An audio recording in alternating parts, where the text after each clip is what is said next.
CPM party జాతీయ కార్యదర్శిగా ఆ పార్టీ కొత్త సారథిగా ఎంఏ బేబీని ఎన్నుకున్నారు. సిపిఎం కొత్త సారథి ఎంఏ బేబీ మదురైలో జరిగిన పార్టీ మహాసభలో జాతీయ ప్రధాన కార్యదర్శిగా ఎన్నిక. తొలిసారిగా ఒక మైనార్టీ నేతకు పగ్గాలప్పయ్యారట.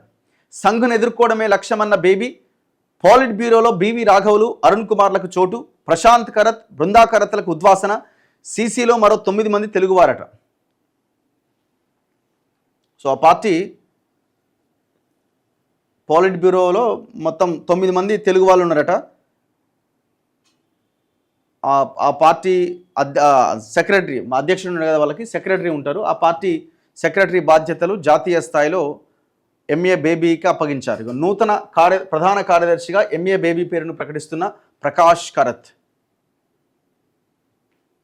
కేరళకు చెందిన సీనియర్ నేత మరియం అలెగ్జాండర్ బేబీ, ఎంఏ బేబీ అంటారు ఆయన్ని, సిపిఎం జాతీయ ప్రధాన కార్యదర్శిగా ఎన్నిక చేశారు.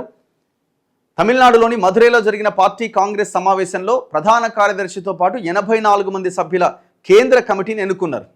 గత ఏడాది సెప్టెంబర్లో పార్టీ ప్రధాన కార్యదర్శి సీతారాం యేచూరి చనిపోవడంతో ఆ పదవి ఖాళీ అయింది. దీంతో మాజీ ప్రధాన కార్యదర్శి ప్రకాష్ కరత్ తాత్కాలిక కోఆర్డినేటర్గా ఆ బాధ్యతను నిర్వర్తించారు. ఇప్పుడు పూర్తి స్థాయిలో ప్రధాన కార్యదర్శిని ఎన్నుకున్నారు.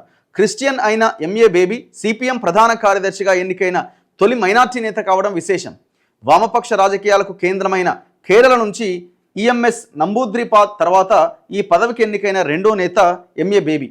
ఎంఏ బేబీ 1954లోని కేరళలోని ప్రాక్కులంలో జన్మించారు. అక్కడే పాఠశాల విద్య పూర్తి చేశారు. అప్పుడే ఆయన ఎస్ఎఫ్ఐకి పూర్వరూపమైన కేరళ స్టూడెంట్ ఫెడరేషన్లో చేరి తన రాజకీయ ప్రస్థానాన్ని ప్రారంభించాడు. కొల్లాంలోని ఎస్ఎన్ కాలేజీలో డిగ్రీ చేరినా అది కంప్లీట్ చేయలే. తర్వాత ఎస్ఎఫ్ఐకి, సిపిఎం యూత్ విభాగం, democratic youth federation of India డివైఎఫ్ఐకి అధ్యక్షుడిగా పనిచేశారు. ఎమర్జెన్సీ సమయంలో కొంతకాలం జైలు జీవితాన్ని కూడా అనుభవించాడు. 1986లో కేవలం 32 ఏళ్ల వయసులోనే రాజ్యసభకు ఎన్నికైండు. 99లో సిపిఎం కేంద్ర కమిటీ సభ్యుడిగా ఎన్నికైండు. 2006, 2011లో కేరళలోని కుందర ఎమ్మెల్యేగా గెలిచిండు. 2006 నుంచి 2011 వరకు రాష్ట్ర విద్యాశాఖ మంత్రిగా పనిచేసిండు. 71 ఏళ్ల ఎంఏ బేబీకి కరుడుగట్టిన నాస్తికుడిగా పేరున్నది. కేరళ విద్యామంత్రిగా పనిచేసిన సమయంలో ఆయన తెచ్చిన పలు సంస్కరణలు నాస్తికత్వాన్ని బోధించే పాఠ్యాంశాలను స్కూల్ సిలబస్లో ప్రవేశపెట్టడం వంటివి కూడా వివాదాస్పదమైనయట. ఎందుకు, ఆయన అప్పుడు విద్యాశాఖ మంత్రిగా ఉన్నప్పుడు దేవుడు లేడు ఏం లేడు అని చెప్పి కొన్ని సిలబస్లో కూడా వాటిని చేర్చిండట ఆయన. సో ఆయన ఎవరిని ఏ మతానికి సంబంధించిన దేవుణ్ణి ఆయన విశ్వసించడు అన్నట్టు, నాస్తికుడు ఆయన. అయితే బలహీనంగా ఉన్న చోట సిపిఎంను బలోపేతం చేయడం, బీజేపీ ఆధ్వర్యంలోని సంఘ్ పరివార్ను ఎదుర్కోవడమే తన ముందున్న ప్రధాన లక్ష్యాలని ఎంఏ బేబీ తెలిపారు. పార్టీ నేతలంతా ఏకగ్రీవంగా తనను ఎన్నుకున్నట్టుగా తెలిపారు. ఇప్పుడు ఇది మరి బీజేపీకి అడ్వాంటేజ్ అవుతుందా? ఒక నాస్తికుడిని బీజేపీ పార్టీ కార్యదర్శిగా చేశారు. ఇప్పుడు అది కేరళ లాంటి రాష్ట్రంలో కొంత వర్కౌట్ అవ్వచ్చు, కానీ మరి మిగతా రాష్ట్రాల్లో ఇది ఆ పార్టీకి ఉపయోగపడుతుందా?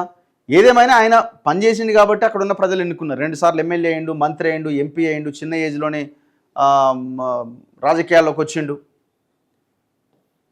సీనియర్లకు ఉద్వాసన. మదురైలో 3 రోజులుగా జరుగుతున్న సిపిఎం 24వ పార్టీ కాంగ్రెస్ సమావేశాలు ఆదివారం ముగిసినాయి.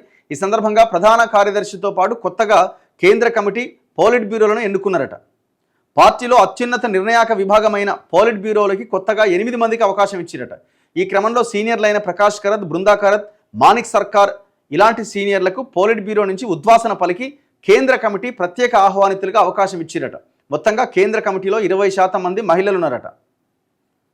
ఇందులో 11 మంది తెలుగు వాళ్ళు ఉన్నారట. ఎవరెవరు? తెలంగాణ, ఏపీ రాష్ట్ర కార్యదర్శులు జాన్ వెస్లీ, వి శ్రీనివాసరావులతో పాటు తమ్మినేని వీరభద్రం, ఎస్ వీరయ్య, జ్యోతి, పుణ్యవతి, సాయిబాబు, రమాదేవి, లోకనాథంలకు కేంద్ర కమిటీలో చోటు దక్కింది. ఇందులో అరుణ్ కుమార్తో పాటు పుణ్యవతి, సాయిబాబులకు ఢిల్లీ కోటాలో కేంద్ర కమిటీలో చోటు కల్పించినట్టు సమాచారం. వీరిలో రాఘవులు, శ్రీనివాసరావు, వీరభద్రం, పుణ్యవతి ఇప్పటికే కేంద్ర కమిటీలో ఉండగా మిగతా వారికి కొత్తగా చోటు కల్పించారు. సో ఇది వాళ్ళ పార్టీకి సంబంధించిన కేంద్ర కమిటీ, దానికి సంబంధించిన వార్త.